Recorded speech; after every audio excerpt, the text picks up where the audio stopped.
हुआ और एक दिन हमारे बाल कृष्ण ने मिट्टी को खाया। क्या खाया? मिट्टी को खाया। और जब मिट्टी को खाया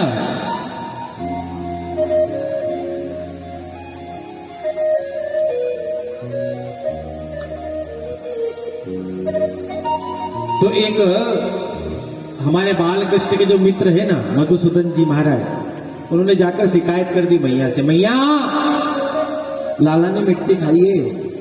अच्छा, माँ ने बुलाया जरा पास में, क्यों लाला तूने मिट्टी को खाया? आ करो। जैसे आ करने का कहा वैसे ही भैया क्या देखा यशोदा मैया ने कि लाला के मुख में संपूर्ण ब्रह्मांड के दर्शन हो रहे हैं। समस्त लोक, उस लोक में मृत्यु लोक और उसमें ब्रजमंडल, और ब्रजमंडल में गोकुल, और गोकुल में माँ यशोदा, और यशोदा की गोद में लाला। ये भी माँ ने अपने मुख में, लाला के मुख में जब देखा, अब माँ तो पसीना पसीना आ गई। माँ ने विचार किया कि अरे ये क्या है। भगवान ने विचार, बाल कृष्ण ने विचार किया कि माँ अगर मुझे माँ भगवान समझ लेंगी तो फिर क्या करेंगी? बोले फिर मुझे बच्चे जैसा प्रेम करी, मुझे भगवान मान लेगी तो फिर हमें एक आली में बिठा देगी, 2 अगरबत्ती सुबह 2 अगरबत्ती। हाँ, ऐसे करते ना। पर मुझे भगवान बनकर नहीं, मैं तो माँ का प्रेम लेने के लिए आया, वात्सल्य लेने के लिए आया।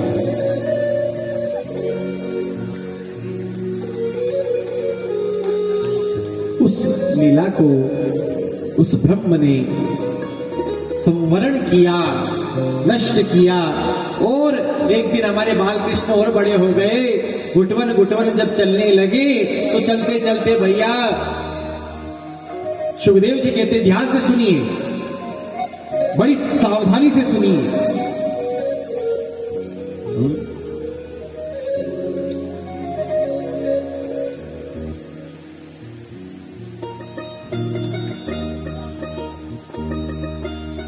सुखदेव जी कहते, राजन, एकदा गृहीदाशीषु यशोदानंद गेहनि कर्मांतरायुक्ताशु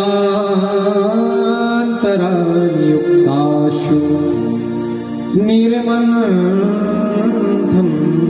स्वयं दधी।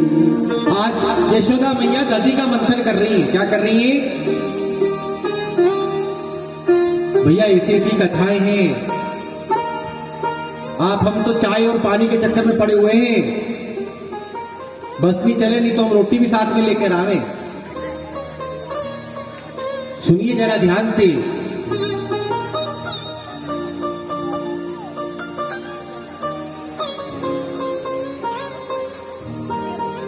जो हमको जानते ना बरसों से, उन्हें पता है हमारी कथा में हम बिल्कुल डिस्टर्बेंस पसंद नहीं करते हैं। एक सेकंड का भी हमको डिस्टर्बेंस पसंद नहीं है। पर ये तो आप सबका प्रेम है। हम भी भर्ती हो गए आप लोगों की लाइन में।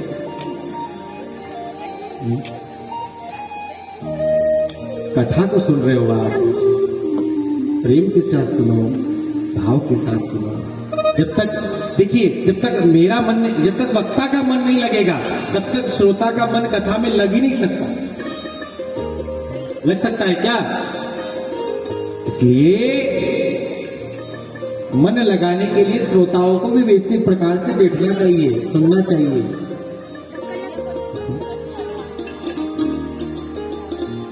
कई जगह हम घंटों कथा सुनाते हैं, क्यों? क्योंकि श्रोता इतने प्रेम से सुनते हैं, बड़े प्रेम से सुनते हैं। मन लगता है हमारा खुद का कि इनको कुछ अच्छी बात सुनाए।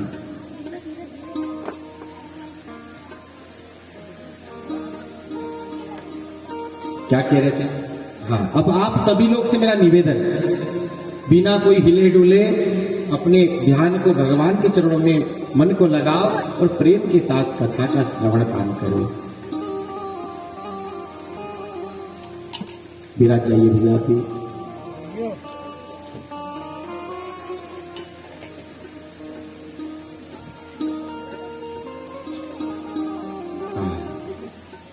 हमारे मिश्रा जी देपालपुर से पधारे हैं, इनके लिए जोरदार ताली से स्वागत करें। बड़ा ही सरल सौम्य आपका स्वभाव विराजे। बाहर से जितने मेहमान आए उनके लिए जोरदार ताली से स्वागत करें। हमारे सुमेर भैया जो हमारे ओंकारेश्वर भागवत से कई वर्षों से, जब से प्रारंभ हुई तब से जुड़े अजंता से, आप भी आज हमारे बीच में, इनके लिए भी जोरदार ताली से स्वागत करेंगे।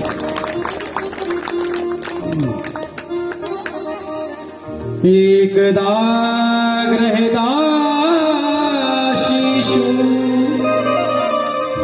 यशोदानंद गेहनी। आज मां यशोदा दधि मंथन कर रही हैं।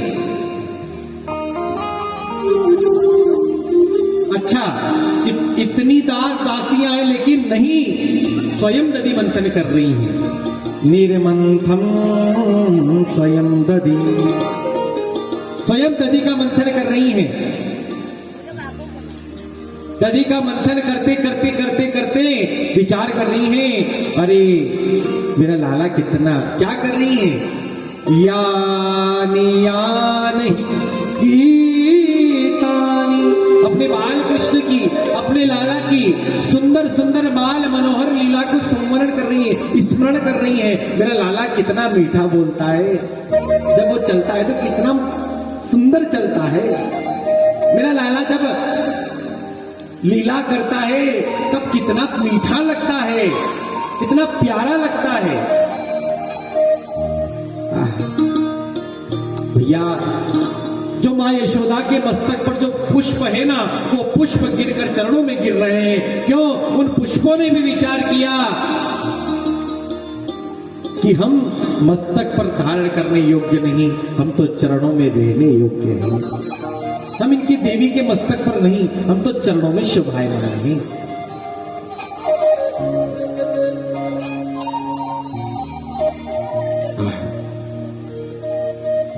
सुनिए जरा, बाल कृष्ण सो रहे थे, हमारे लाला सो रहे थे, कृष्ण सो रहे थे, नींद खुली, मां के पास गए, मां ने गोदी में बिठा लिया। आओ बेटा, मां एक बात बताओ, आपको दूध प्यारा है कि आपको पूत प्यारा है? क्या पूछा मां लाला ने कि मां आपको दूध प्यारा है कि आपको पूत प्यारा है? अब यशोदा जी ने कहा, रे बेटा, दूध और पूत की तो कोई जोड़ कहीं से कहीं तक है नहीं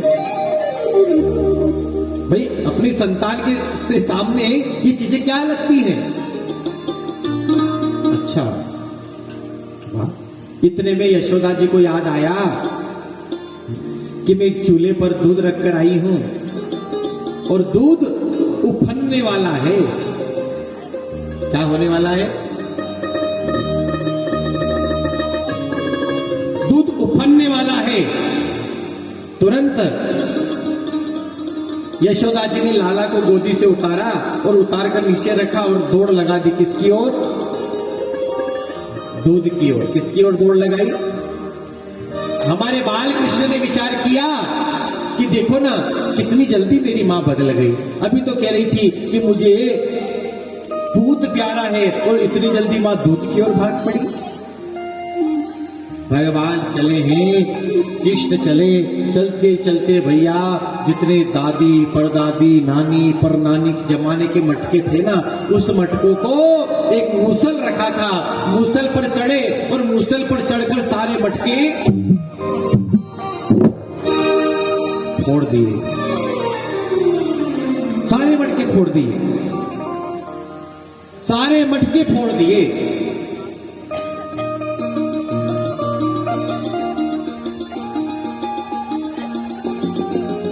देखते देखते भैया,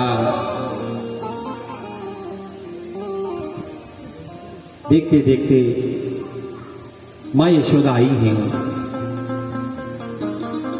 और जब मां यशोदा ने देखा कि जैसे दौड़ी दौड़ी आई और माखन मिश्री का कीचड़ मचा हुआ था, यशोदा जी आई और जैसे चरण रखा, यशोदा जी ने देखा, विचार किया कि आज हमारे इस लाला ने प्रथम गलती की है, और प्रथम गलती पे अगर डांट और चोट नहीं लगाई गई तो कल से ये बड़ी गलती भी क्या किया। बोले हे यशोदा जी ने लाला को विचार किया, क्या करो। बोले मुसल पर चढ़कर इसने इस मटके को फोड़ा है ना, तो इसको भी इसी मुसल से बांधना। भाई जिसने जिसका साथ दिया, चोर का साथी चोर, इसी से बांध देंगे। उस मूसल से बांधने के लिए पूरे घर में से रस्सी ढूंढकर लेकर आई, पर भैया जितनी रस्सी लाला के पास ले जाती है ना, 2 उंगल की रस्सी कम पड़ जाती। कितने उंगल? 2 उंगल की रस्सी कम पड़ जाती है। शिवदेव जी कहते, राजन ये 2 उंगल की रस्सी है क्या? बोले पहली रस्सी का नाम है अहमता। पहली रस्सी का क्या नाम है? अहम, अहंकार, जो भगवान को हमारे निकट नहीं आने देता, भगवान से हमें संबंध जोड़ने नहीं देता, भगवान को हमें बांधने नहीं देता, अहंकार।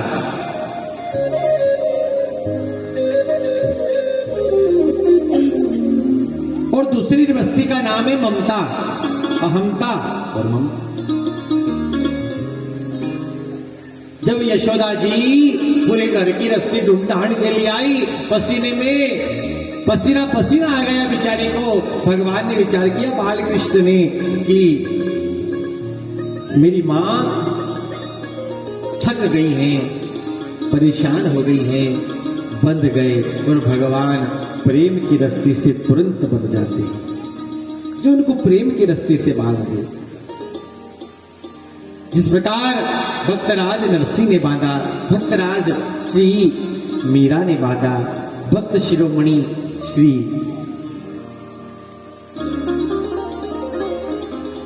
सूरदास जी ने बांधा।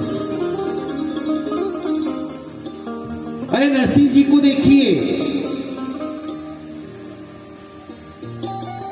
भैया, आप हमको तो केवल इतना पता है कि नरसिंह जी के जीवन में जब मायरा भरा ना ठाकुर जी ने, आपको पता है उस गांव की जनसंख्या 11,000 लोग थे। उस गांव में कितने लोग थे?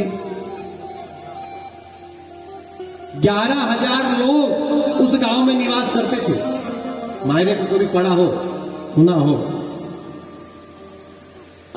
क्रमशः जब हमने पढ़ा तो उसमें देखा हमने कि उस गांव की संख्या 11,000 थी। तो जो सासू जी जिसने मायरे का पत्र लिखा था ना, उसने प्रत्येक गांव में प्रत्येक परिवार के लिए, एक एक घर के लिए 10-10 जोड़ी कपड़े मंगाए।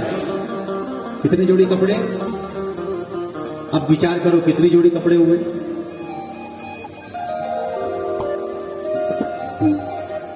10-10 जोड़ी एक एक परिवार के लिए।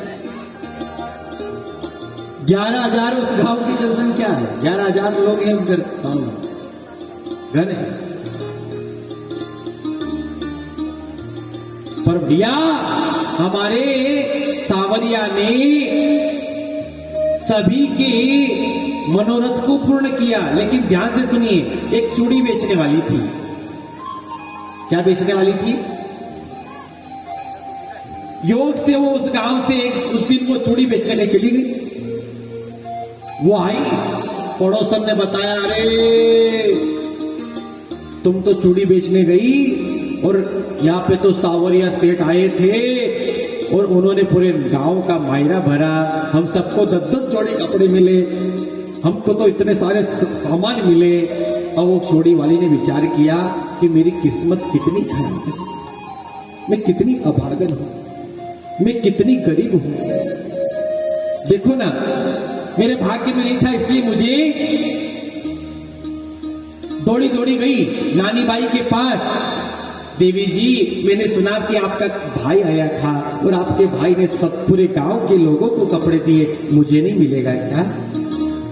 नानी बाई दौड़ी दौड़ी गई, बोले वो तो चले गए, पर मेरा जो सामान मुझे जो मेरे भाई देके गया है ना, वो आप ले जाओ, वो सामान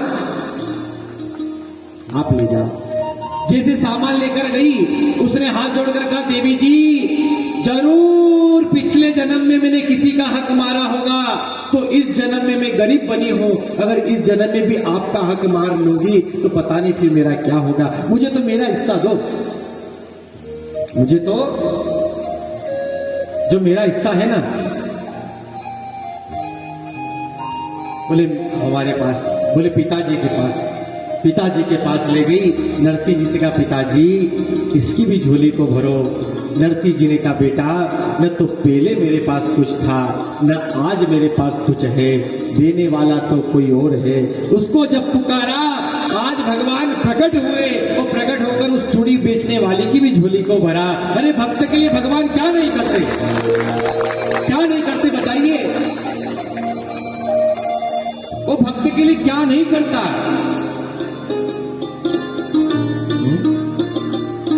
भक्त के लिए तो भगवान बेचने, अगर भक्त बेचने के लिए बाजार चला जाए तो भगवान बिकने को तैयार है, अगर कोई भाव से उनको बेचने वाला मिल जाए।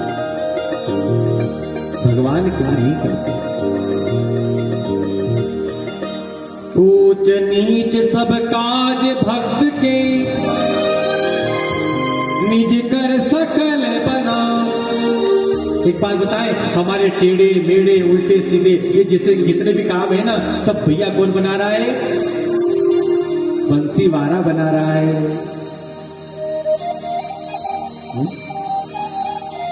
ऊंच नीच सब काज भक्त के, निज कर सकल बनाऊं। पग धो बासन मांजू और छाछ छबाऊं। राजसु यज्ञ हुआ, सबको अलग अलग ड्यूटी मिली, सबको ड्यूटी मिली, पर भगवान ने कहा कि भैया जितने ब्राह्मण, जितने संत, जितने अतिथि आए सबके चरणों को धोने की और झूठे पत्थर उठाने की ड्यूटी। क्यों? क्योंकि मेरे भक्त हैं।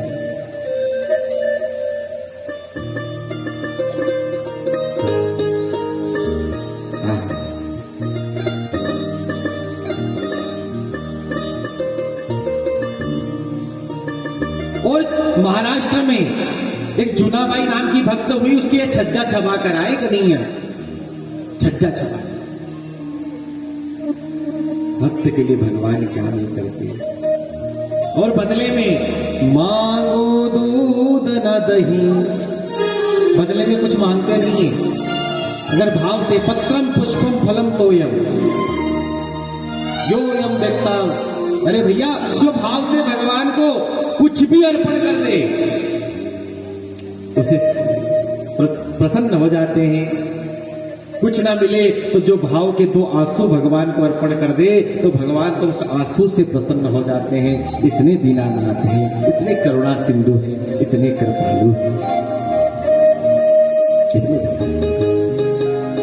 और भगवान को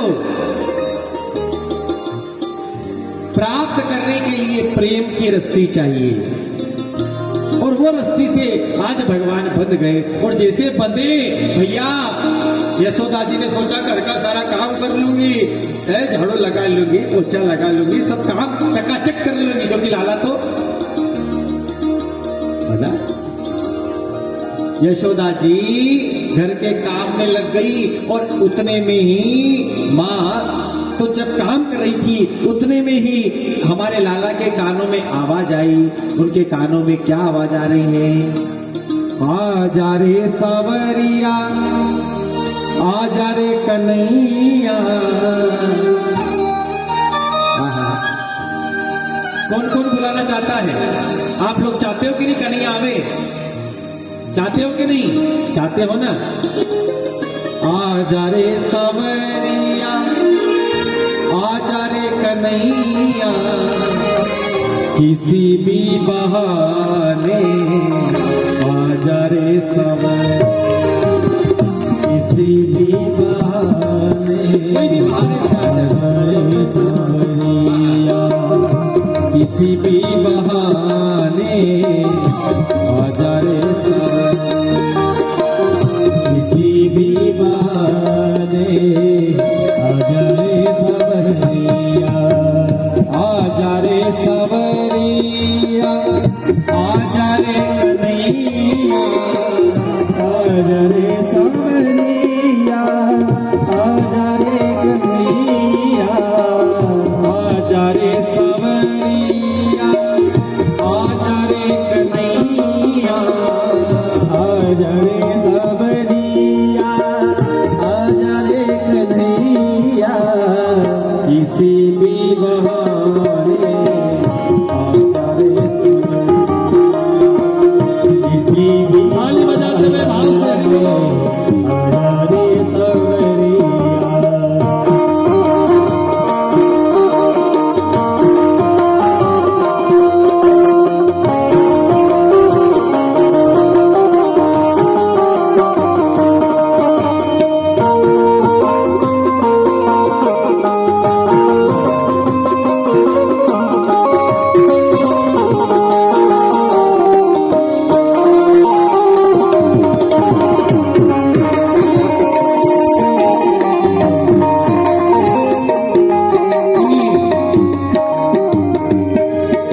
वृंदावन की कुंज गलिन में हिल मिल सखियां गाती है वृंदावन की कुंज गलिन में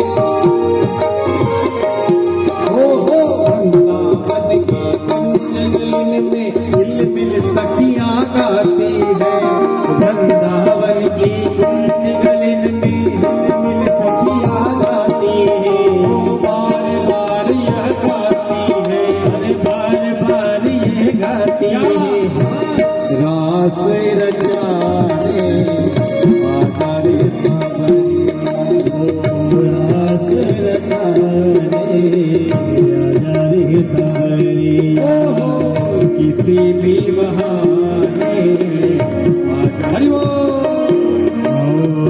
किसी भी बहाने आजा रे वृंदावन बिहारी लाल की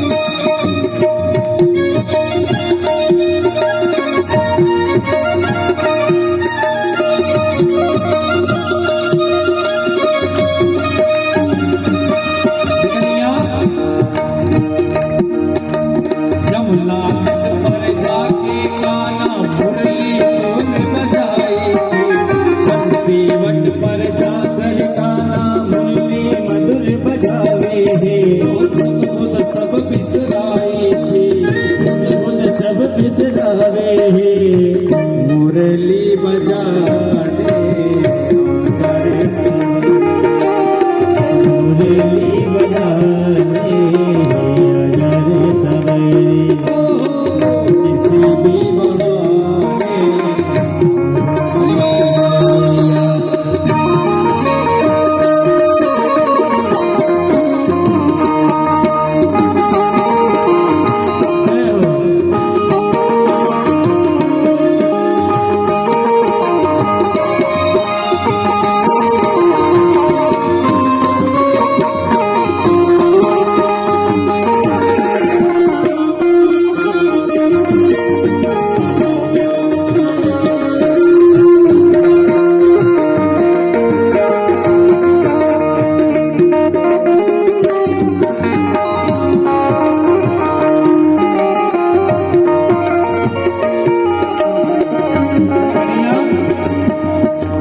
वादा किया था गीता में बिल्कुल पाप मिटाने का वादा किया था गीता में बिल्कुल पाप मिटाने का वादा किया था गीता में बिल्कुल पाप मिटाने का वादा किया था गीता में बिल्कुल पाप मिटाने का हो भारत में फिर आने का हरे भारत में फिर आने का भक्तों की लाज बचाने का हाँ भक्त की लाज बचाने गीता सुनाने आजा रे गीता सुनाने